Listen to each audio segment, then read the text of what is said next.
મારું નામ કલ્પના છે। હું ઈસનપુરથી આવું છું અને કવિતા મેડમની જોડે ક્લાસ કર્યા।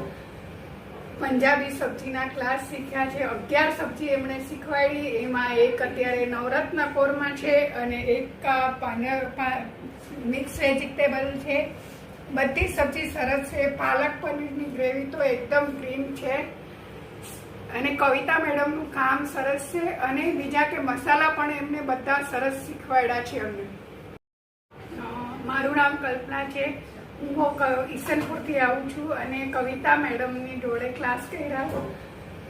પંજાબી સબ્જીના ક્લાસ શીખ્યા છે। 11 સબ્જી એમણે શીખવાડી, એમાં એક અત્યારે નવરત્ન કોરમા છે અને એક મિક્સ વેજીટેબલ છે। બધી સબ્જી સરસ છે। પાલક પનીરની ગ્રેવી તો એકદમ ક્રીમ છે અને કવિતા મેડમનું કામ સરસ છે અને